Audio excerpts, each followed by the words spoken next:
Types of relation.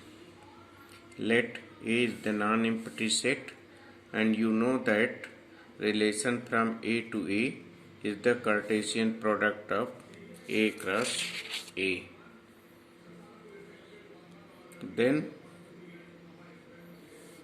R is subset of A cross A. Empty set phi and A cross A are two extreme relation. Now extreme relation means rearmost and uppermost. rearmost का मतलब होता है सबसे छोटा set, uppermost का मतलब होता है सबसे बड़ा सबसेट. तो R का A cross A, R is subset of A cross A. तो A क्रॉस A का सबसे छोटा सेट क्या है? Phi, empty set phi. और सबसे बड़ा सबसेट क्या है? A क्रॉस A इटसेल्फ सबसे बड़ा सबसेट है. और एग्जाम्पल लेते हैं, एग्जाम्पल ए. तो एग्जाम्पल ए लेते हैं तो 1 2 3 4. तो आर इक्वल टू कोई सेट रिलेशन आर डिफाइन करते हैं ए में फ्रॉम ए टू ए. तो आर डिफाइन करते हैं A B such that A minus B equal to 10. तो इसमें हम क्या आर डिफाइन करते हैं? Empty relation. आर क्या है यहाँ? Empty relation. एम्प्टी रिलेशन क्यों है? क्योंकि ए का अगर कोई भी ए आर हमें डिफाइन किया है ए में, तो ए से अगर हम कोई भी दो पेयर ए का लेते हैं, कोई भी एलिमेंट, जैसे 4 और 2 लेते हैं, तो 4 माइनस 2 इक्वल टू 10. तो 4 माइनस 2 क्या होगा? 2. तो क्या 2 इक्वल टू 10 होगा? नहीं, 2 इक्वल टू 10 के इक्वल नहीं होगा. कोई भी पेयर लेंगे जिसका डिफरेंस इक्वल टू 10 नहीं होगा. इसमें इसका मतलब है कि R में कोई एलिमेंट नहीं होगा. जब R में कोई एलिमेंट नहीं होगा तो ऐसे रिलेशन को हम क्या कहेंगे? Empty relation. तो इस तरह के रिलेशन को या सेट को हम क्या कहेंगे? एम्प्टी सेट या एम्प्टी रिलेशन. उसी तरह से R डैश हम डिफाइन करते हैं A R dash A B. तो A minus B is greater than equal to 0. अब इसमें कोई भी दो पेयर लेंगे ए का कोई भी दो पेयर लेंगे. जैसे हम लेते हैं यहाँ 3 2. तो 3 माइनस 2 1. तो 1 is greater than 0. 4 minus 2 2. 2 is greater than equal to 0. इसमें कोई भी पेयर हम लेंगे तो सभी पेयर इसमें आ जाएंगे जो कि ग्रेटर देन इक्वल टू 0 है. सभी पेयर का difference greater than equal to 0 है. इसमें पूरा complete set A cross A आ जाएगा. तो इसलिए ऐसे सेट को, जो पूरा सेट ए क्रॉस ए हो जाएगा, तो ए क्रॉस ए को हम क्या कहेंगे? Whole set, universal set. अब हम इस स्टेज पर पहुंच गए हैं, इस पोजीशन में आ गए हैं कि हम एम्प्टी रिलेशन और यूनिवर्सल रिलेशन डिफाइन कर सकते. एम्प्टी रिलेशन क्या होता है कि a relation R is called empty relation if no any element of A related to any element of A. That is a phi. Phi is subset of A cross A. And next is the inversal relation. Inversal relation क्या होता है? A relation R is called inversal relation if each element of A is related to every element of A. That is R equal to A cross A. तो ऐसे relation को हम क्या कहते हैं? Universal relation.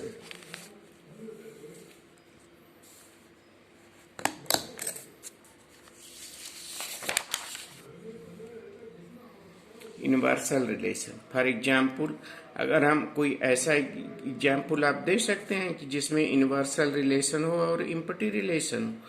अगर हम ए कंसीडर करते हैं, A is the set of boys student of a school. R is a relation in A given by a equal to a B. तो अगर हम कोई ऐसा रिलेशन लिखते हैं कि a is sister of b, अगर इस तरह से हम कोई ऐसा रिलेशन लिखते हैं कि a is sister of B, तो क्या ए रिलेशन एम्प्टी रिलेशन हो सकता है? आप इसको शो करिए, रिलेशन एम्प्टी रिलेशन है कि नहीं. इसका सलूशन क्या होगा? इसको एक्सप्लेन कर सकते हैं. Is R empty relation? No, this is yes, this is empty relation. Why it is empty relation? empty relation है क्योंकि यहाँ क्या है? Boys student of a school. और यहाँ क्या है? ए इज सिस्टर ऑफ बी. तो क्या बॉयज स्टूडेंट में कोई एरो सिस्टर हो सकती है बी का? नहीं, इसलिए ये एम्प्टी रिलेशन नहीं, इसलिए ये इसमें कोई सिस्टर नहीं होगा, इसलिए ये एम्प्टी रिलेशन है। तो R is the empty relation.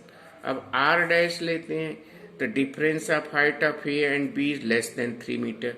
जब इनका difference of height A and B less than 3 metre है, तो इसमें सभी बॉयज आ जाएंगे। कोई भी दो बॉयज हम लेंगे तो उनका हाइट सदैव 3 मीटर से लेस देन होगा, तो इसमें पूरे स्कूल के सभी बॉयज सम्मिलित हो जाएंगे। तो इस रिलेशन को हम यूनिवर्सल रिलेशन कहते हैं। ठीक, सेट को रिलेशन को हम दो फॉर्म में लिख सकते हैं, एक फॉर्म में सेट बिल्डर फॉर्म में और सेट रोस्टर फॉर्म में। अगर हम एक नेक्स्ट एग्जाम्पल यहाँ कंसीडर करते हैं, ए consider a set A is 1 2 3 4 and define a relation R in A such as R equal to AB, B equal to A plus 1. The R is a relation. We can write a relation R in set builder form as R equal to AB such that B equal to A plus 1. So this is R is in the set builder form. And can you write this in roster form? Yes, you can write R equal to 1 2 2 3 3 4. So this is in the roster form. Some writers also write this in as A or B. We can write this set as also in the form of A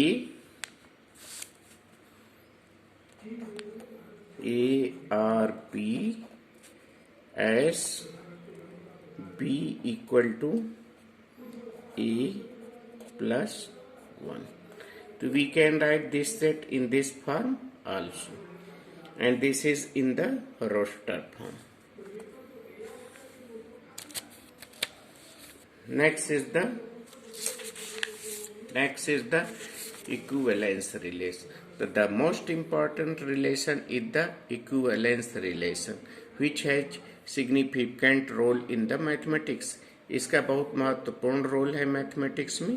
equivalence relation define करने के लिए सबसे पहले हमें three types of relation जानने की जरूरत है। वो है रिफ्लेक्सिव, सिमेट्रिक एंड ट्रांजिटिव। तो सबसे पहले let A is the non empty set and R is a relation from A to A, then you know that R is subset of A cross B. First we define a relation R is the reflexive. The first is the reflexive. R in A is called reflexive if for every A belongs to R, for every A belongs to A. जैसे अगर हम कोई relation define करें equal to, कोई relation ए है, ए में हम define करें इक्वल टू, तो ए इज इक्वल टू ए, या कोई भी एलिमेंट 1 इज इक्वल टू 1, 1 1 2 2 3 3, तो इस तरह से हम कोई रिलेशन डिफाइन करेंगे तो क्या होगा? रिफ्लेक्सिव। और symmetric, R is called symmetric. Symmetric if A B belongs to R implies that B A belongs to R for every A B belongs to A. This is the symmetric. Why it is called symmetric? जैसे अगर हम relation define करें brother of, तो A is brother of B, then this implied that B is brother of A. तो this relation is called the symmetric. And transitive, इसी प्रकार से हम ट्रांजिटिव डिफाइन कर सकते हैं। Relation R in A is called transitive if A B belongs to R and B C belongs to R, implied that A C belongs to R for every A B C belongs to A. For example, consider A is brother of B and B is brother of C, then you can say is brother of C. अगर हम brother of का relation define करें, A B का भाई है, B C का भाई है, हम ये कह सकते हैं कि ए सी का भाई। तो इस तरह के रिलेशन को क्या हम कहते हैं? Transitive relation. ठीक, और इस तरह से हम कोई अगर एग्जाम्पल कंसीडर करें, ये एग्जाम्पल्स आपकी बुक में एनसीईआरटी में दिया हुआ। अगर हम कोई transitive, T is the set of triangles in the plane. If we define a relation R in T, such that R equal to T1 T2 T1 T2 T1 is congruent to T2. The first you show that the relation R is equivalence relation. To show that relation R is equivalent relation, first you show that it is a reflexive. To show that it is a reflexive, T1 T1 take the two triangle belongs to R for every T1 belongs to T2. Why it is so? Because every triangle is congruent to itself. To show that it is called congruent, so that it is called reflexive. Because every triangle is congruent to itself. To show that it is called the every triangle is congruent to self, so that it is called the reflexive. And symmetric, if consider the two triangle, if T1 is congruent to T2, then this implied that T2 is also congruent to T1. If you consider the two triangle, the one triangle is congruent to another, then second is also congruent to first for every T1 T2 belongs to A. So that this is the symmetry. So we can write T1 T2 belongs to R, implied that T2 T1 belongs to R for every T1 T2 belongs to 2. So this is the symmetry. Transitive, if T1 is congruent to T2 and T2 is congruent to T3, implies that T1 is congruent to T2. अगर first triangle is congruent to second and second is congruent to third, the first is the congruent to third for every T1 T2 belongs to T.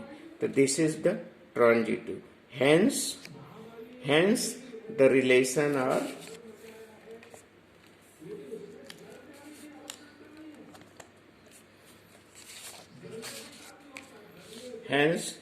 relation are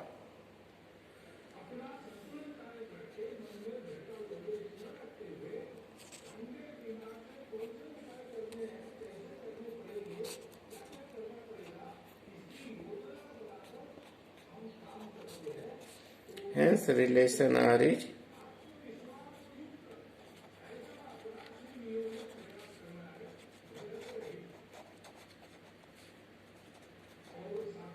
hence relation R is equivalence. ठीक, thank you.